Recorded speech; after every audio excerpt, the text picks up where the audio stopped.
Hello and welcome. Glad you could join us here on 2K Sports. I'm your host, Ernie Johnson. Next to me, Kenny the Jet Smith and Shaquille O'Neal. The fans are filling the seats out in Boston, the site of our broadcast, and where the Celtics will be going up against the Los Angeles Lakers. Taking a look at the Lakers, let's just say it's been an impressive start to the season for them. They've been holding nothing back throughout the early part of their schedule. They're poised to have a monster year if they continue down the same path they're on right now.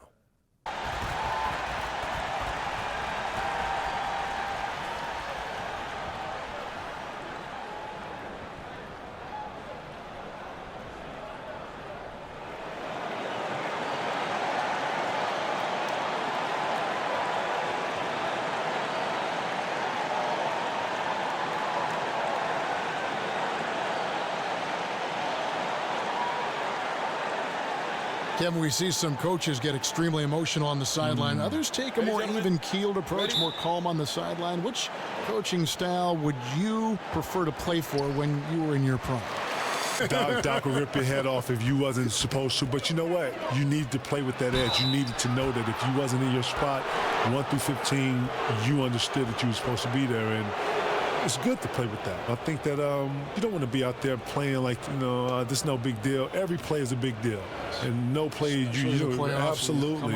Absolutely. Right. And you know what? That's our shared, and we all shared the same appetite for that, Kev. And I'm telling you, man, when we all got together, we all knew never to let each other down, and we all gave each other, man, young guys trying to establish themselves in a gritty league at the time, full of some older, dominant names at the time, Michael Jordan, Elijah Malone. The time where the forward position was a very, very tough position. But Timmy Irving missing. The D slow to rotate, and he misses out on an easy chance from mid-range. Well, the fans out there watching this, Kev, can you talk about why it's so incredibly difficult to win? And you're not pursuing the goal by yourself. Just say you and somebody else. Relying on somebody else. Relying on somebody else, okay? So let's just say you and someone are doing something, walking up a hill. Y'all getting ready to go walk up a hill. Well, the speed at which you want to walk at might be different from the other person. And what you realize about when you're trying to reach any goal is that you have to be connected. You have to be understanding of, we're going to walk up at the man. They got everything down. I'm sitting here watching all the little small intangibles that come with the game. I'm watching the game grow. I'm watching how better players are getting. I'm watching the online play, man. It's lit. It's right now. It's really helped them. Now he's able to put the ball on the floor with a shot fake and go to the basket, make, other passes to guys. Really helped that whole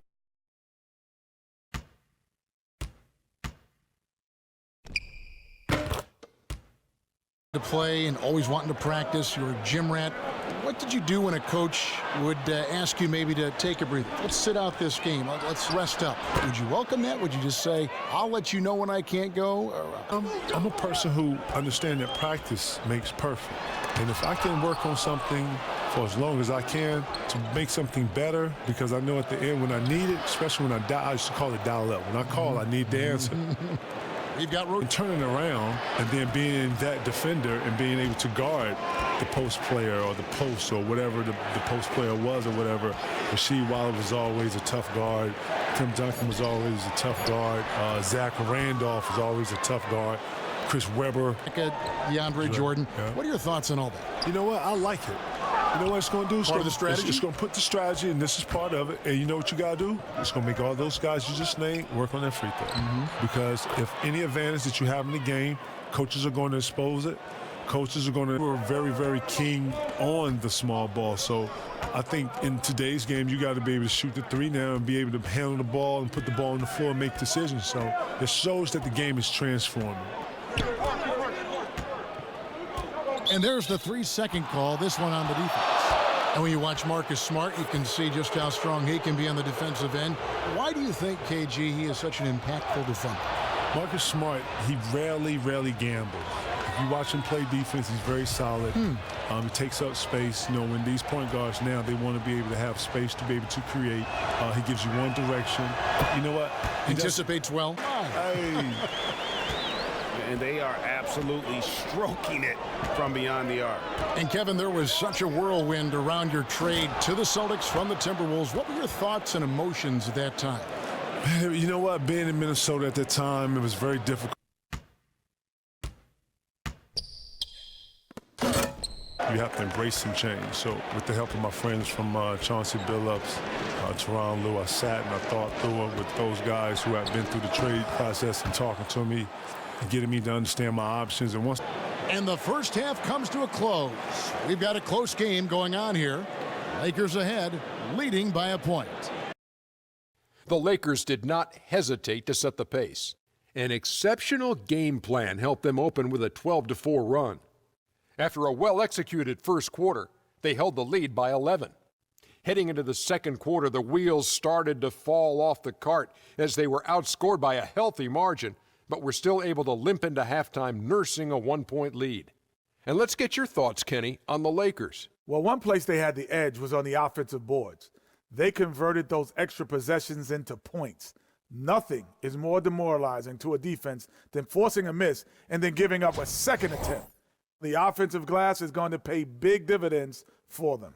And Shaq, your thoughts on the Celtics? Well, one thing happened that really helped them out. Their bench came in and played absolutely beautiful. Gave them a huge boost. Not just trying to hold court, but actually putting points on the scoreboard. These guys should be starting, Ernie.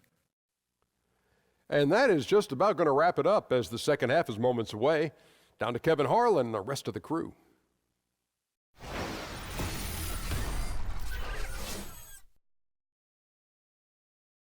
He's at the line. Clarkson kicks to Lopez. It's a nice passing here by Los Angeles. And the dunk by Lopez. And it's all about the release when you shoot the floater. Lopez a screen.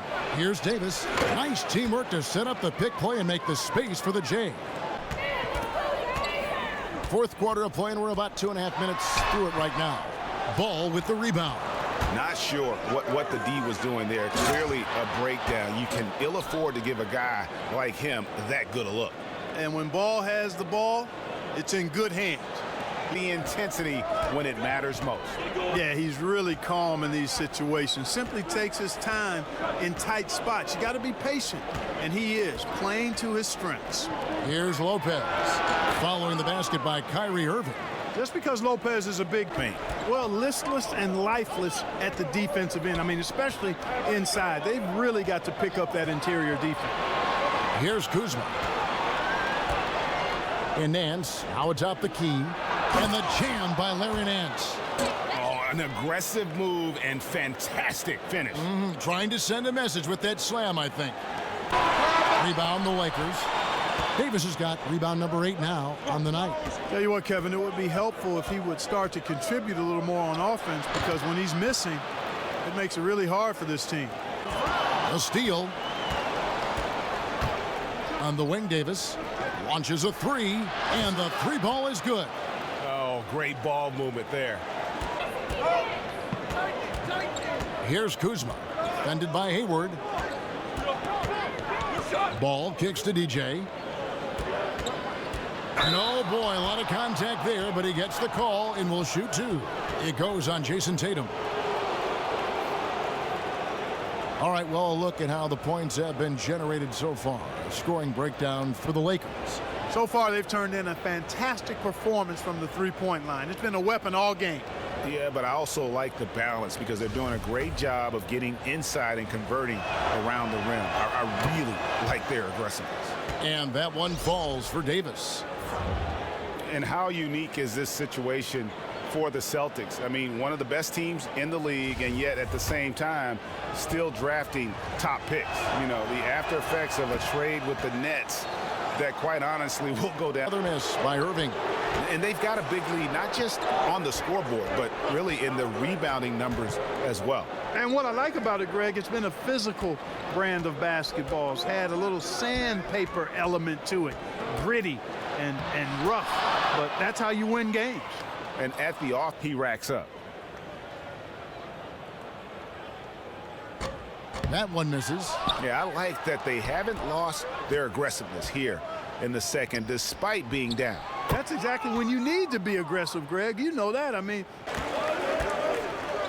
Pass the ball. Now here's Ingram. Kicks to Davis. Here's Randall. And that one falls coming off of Davis's feed. And it's 8 points for Julius Randle. Man does a nice job feeling his way around the interior. Randall just scratching the surface. Percentage plus the pressure defense to force the other team into a lot of misses. Love the effort tonight. And with this effort tonight, grabbing their 8th win of the year. And so they'll take the first game of the season series, a team they'll only see twice. They're certainly happy to start it off with a win. And that next meeting, Greg, will be their second and final game of the season series, being in opposite conferences. Business here. And in the win, a comfortable win in what was, I think, G, a pretty hostile environment. It really was. You know, it's never going to be easy on the road, but they didn't have too many problems with that tonight. And that about wraps it up. For Greg Anthony, Clark Kellogg, and David Aldridge, this is Kevin Harlan saying thanks for watching. We'll see you next time.